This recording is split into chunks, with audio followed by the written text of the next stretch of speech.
Hello welcome back to star movie. तो दोस्तों last episode में हमने देखा था कैमरामैन के धक्का लगने के कारण चाओ ची फार्म के हाथों में गिर जाती है और फार्म उसे पकड़ के खड़ा कर देता है और यहीं से एपिसोड नंबर 5 की शुरुआत होती है। तभी फार्म सारी मीडिया के सामने सच्चाई बताते हुए ये कहता है कि मेरी तबीयत एलर्जी की वजह से खराब हुई थी। इसके बाद सारी चीजें पहले की तरह नॉर्मल हो जाती है। इसके बाद फार्म चाओ ची को बीच पे ले जाकर बातें करने लगता है। इसलिए चाओ ची फार्म के पिछले डे के बिहेवियर की वजह से उसे डांट रही होती है और चाओ ची को ऐसे देखते हुए वो उसे अपने गले से लगा लेता है। और उसी वक्त वहाँ पे बारिश हो रही होती है और बारिश होते देख चाओ ची एंजॉय कर रही होती है और फार्म पैनिक होके वहीं पे बैठ जाता है। कुछ समय के बाद वो अपने घर आ जाता है। तभी वो जैन को जिंग को कॉल करने के लिए कहता है। तभी जैन को पता चलता है कि जिंग आउट ऑफ सिटी है और वो नेक्स्ट डे वापस आएगा। तभी जैन फार्म को पूछ रहा होता है क्या तुम्हें चाओ ची याद है, और फार्म उसे हाँ कहता है और चाओ ची के अलावा उसे कुछ याद तक नहीं होता है। ये सुनने के बाद जैन बहुत सोच में पड़ जाता है। नेक्स्ट मॉर्निंग चाओ ची जब उठकर नीचे आई हुई होती है तभी उसे मिस जाओ की दिखती है जो कि फार्म का इंटरव्यू देखने के बाद वापस आ गई होती है और उसने अपने रेस्टोरेंट के अंदर फार्म और चाओची की गले लगने वाली फोटोज लगा रखी होती है। और उसी वक्त वहाँ पे फार्म आ जाता है और चाओची के साथ में बैठकर लंच कर रहा होता है और चाओची के साथ खाना खाते हुए वो पूछने लगता है क्या कल बीच पे क्या कुछ ऐसा हुआ था जो किसी को बदल के रख दे। चाओची उसकी बातों का रिप्लाई देते हुए कहती है तुमने बस मुझे हक किया था, उसके अलावा कुछ नहीं हुआ था। ये सुनकर मिस जाओ की खुश हो रही होती है। तभी फार्म वहाँ से जाते हुए ये कहता है इसमें तुम्हारा कोई लेना देना नहीं है और चाओ ची उसकी बात को समझ नहीं पाती है। तभी हम फार्म को जिंग के साथ में देखते हैं जो उसे बहुत सारी लड़कियों की तस्वीर बता रहा होता है जिनसे फार्म रिसेंटली मिला हुआ होता है। उन सारी लड़कियों में फार्म को सिर्फ चाओ ची ही याद होती है। तभी जिंग फार्म से कहता है अगर तुम्हें ठीक होना है तो तुम्हें चाओ ची के साथ में ही रिलेशनशिप में आना होगा, हो ना हो तुम्हें इस बीमारी से वो ही निकाल सकती है। इतना कहने के बाद जिंग वहाँ से चला जाता है और तभी हम चाओ ची को देखते हैं जिसे उसकी फर्स्ट सैलरी मिल गई होती है, जिन पैसों से उसने बहुत सारी शॉपिंग की होती है और साथ में उसने 2 टॉयज भी खरीद रखे होते हैं ताकि वो टॉयज वो फार्म और ली को दे सके। और तभी वो फार्म को मिलने के लिए कॉल करती है और फार्म भी उससे मिलने के लिए तुरंत पहुंच जाता है। तभी चाओ ची उसे वो टॉय दे देती है। फार्म वो टॉयज लेने के बाद उससे मस्ती करने लगता है और दोनों ऐसे ही मस्ती कर रहे होते हैं। तभी अचानक फार्म को कॉल आता है। जैन फार्म को बता रहा होता है कि मिस्टर फिंड्राल आ चुके हैं। मिस्टर फिंड्राल वही इंसान होते हैं जो कि ली के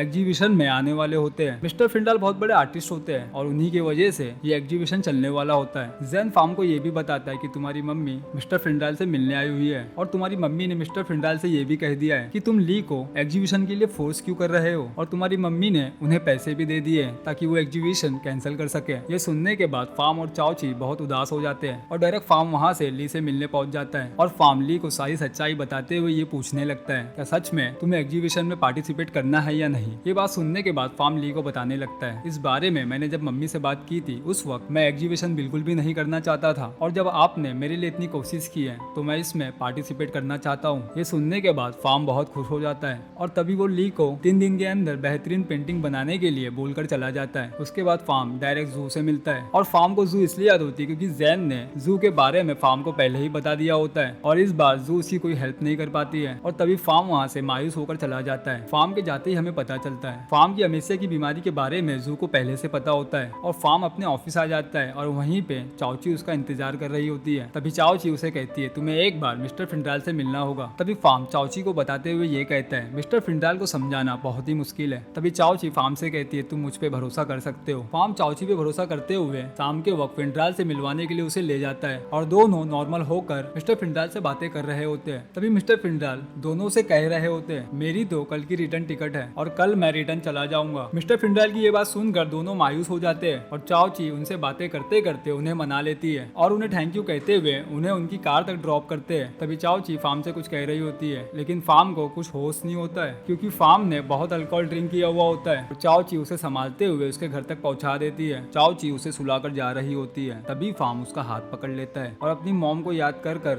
रो रहा होता है। तभी चाओ ची पूरी रात उसके साथ बैठ जाती है और तभी फार्म भी उसकी गोद में सर रख कर सो जाता है। नेक्स्ट डे फार्म जब नींद से उठता है तो उसके कपड़े बदले हुए होते हैं। तभी फार्म वॉशरूम के पास जाकर पूछने लगता है चाओ ची क्या तुम ठीक हो, क्योंकि उसे ऐसा लग रहा होता है उसने कल रात चाओ ची के साथ में कुछ गलत कर दिया है। तभी वॉशरूम से जैन बाहर आता है और उसे वो बताने लगता है कल रात तुमने अपने कपड़ों पे उल्टी कर दी थी इसीलिए मैंने तुम्हारे कपड़े चेंज कर दिए थे। ये सुनने के बाद फार्म रिलैक्स फील करता है। तभी वो बाहर जाकर जैन और चाओ ची के साथ में ब्रेकफास्ट करने लगता है क्योंकि फार्म को पता है ली मान चुका है लेकिन वो इतना कॉन्फिडेंस नहीं होता है। तभी फार्म सोचने लगता है कि ली का कॉन्फिडेंस कैसे बढ़ाया जाए तभी चाओची कहती है ये काम तुम मुझ पे छोड़ दो। तभी हम चाओची और ली को बीच पर देखते हैं, जहाँ ली को अब तक कुछ समझ नहीं आ रहा होता है कि वो पेंटिंग में क्या बनाए। तभी चाओची उसे बोल रही होती है कि तुम और फार्म मेरे लिए कितने इंपॉर्टेंट है तुम्हें नहीं पता है, और वो यहाँ वहाँ की बातों से ली को मोटिवेट कर देती है। तभी हमें फार्म के ऑफिस का बताया जाता है, जहाँ पर जू मिस्टर फिंड्राल के रुकने की खुशी में फार्म से पार्टी मांग रही होती है, और फार्म भी उसकी बातों से राजी हो जाता है। और वैसे भी शाम में फार्म की मीटिंग होती है, इसीलिए फार्म भी मीटिंग के पास वाली जगह का होटल ही बुक कर लेता है, जो कि मिस जाओकी का रेस्टोरेंट होता है। तभी फार्म और जू मिस जाओकी के रेस्टोरेंट में पहुंच जाते हैं, और चाओची गुस्सा होने की जगह उन्हें एक रोमांटिक प्लेस पे बैठा देती है और उन्हें रोमांटिक खाना भी सर्व करती है। उनका खाना फिनिश होने के बाद चाओची उनके पास एक कपल टॉयज लेकर आती है और उन टॉयज के साथ फोटो क्लिक करने के लिए कहती है, और फार्म मना करते हुए वो कपल टॉयज छीन लेता है। तभी चाओची उसे कहती है तुम ऐसा कैसे कर सकते हो, मुझे इसमें से एक टॉयज किसी और को भी देना है। ये सुनकर फार्म को समझ आ जाता है कि इसमें से एक टॉयज वो ली को देने वाली है, और फार्म के दिल में भी उसके लिए थोड़ी थोड़ी फीलिंग जाग रही होती है। तभी वो वहाँ से उठकर मिस जाओकी के पास चला जाता है और उनके रेस्टोरेंट के सारे कपल टॉयज ले लेता है, क्योंकि चाओची इन सारी चीजों से ली को डिस्टर्ब कर देगी। और तभी चाओची फार्म से फाइट करने लगती है और दोनों आर्ग्यूमेंट कर रहे होते हैं, और इसी के साथ ये एपिसोड यहीं पे खत्म हो जाता है। क्या इन दोनों की फाइट खत्म होगी या फिर इन दोनों की फाइट आगे जाकर कुछ नया ही मोड़ लेगी, ये सब जानने के लिए मिलते हैं नेक्स्ट एपिसोड में। Thank you.